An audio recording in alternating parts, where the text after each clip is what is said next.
Good morning, Little Masters, and welcome back to today's Tolkien Times. I'm the Man of the West, also from the Prancing Pony podcast. Let's wrap up week 23 with Silmarillion Saturday.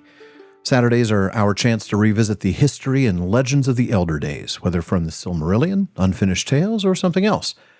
Now, we spent most of Series 3 on Feanor, but it's time to shift gears now as we read about the newcomers on the scene in Arda of men.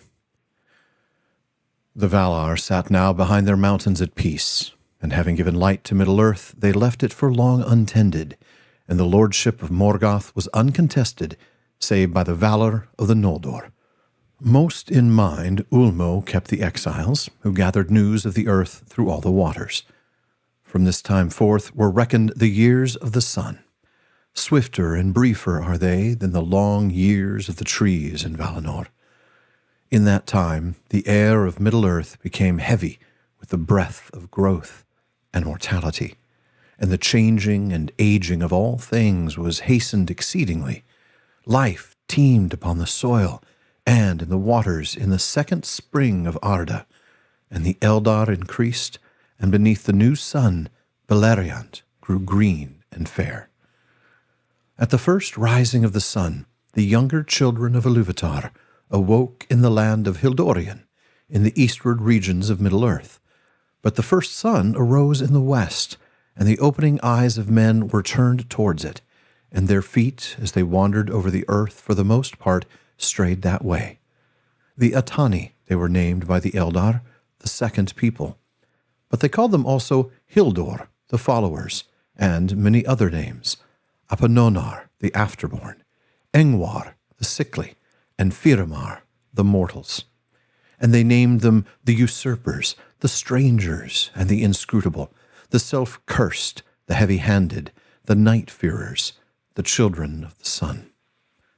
Of men little is told in these tales, which concern the eldest days before the waxing of mortals and the waning of the elves, save of those fathers of men, the Atanatari, who in the first years of the sun and moon wandered into the north of the world. To Hildorian there came no Vala to guide men, or to summon them to dwell in Valinor, and men have feared the Valar rather than loved them, and have not understood the purposes of the powers, being at variance with them, and at strife with the world. Ulmo, nonetheless, took thought for them, aiding the counsel and will of Manwë, and his messages came often to them by stream and flood. But they have not skill in such matters, and still less had they in those days before they had mingled with the elves. Therefore they loved the waters, and their hearts were stirred, but they understood not the messages.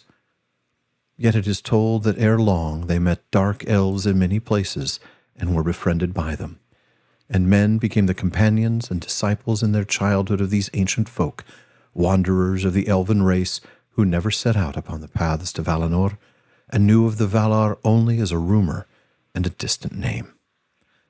Morgoth had not long come back into Middle-earth, and his power went not far abroad, and was moreover checked by the sudden coming of great light.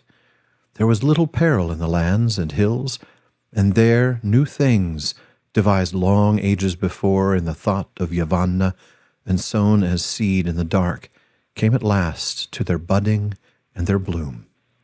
West, north, and south, the children of men spread and wandered, and their joy was the joy of the morning before the dew is dry, when every leaf is green. Now, folks, this takes place quite a bit later in the story than where we last were on Silmarillion Saturday. By this point, the trees have been destroyed for a very long time. The Noldor have made their way to Middle-earth, and now the Valar have created the sun and moon. The world changes now. The years are shorter. Everything's growing quickly, including the elves.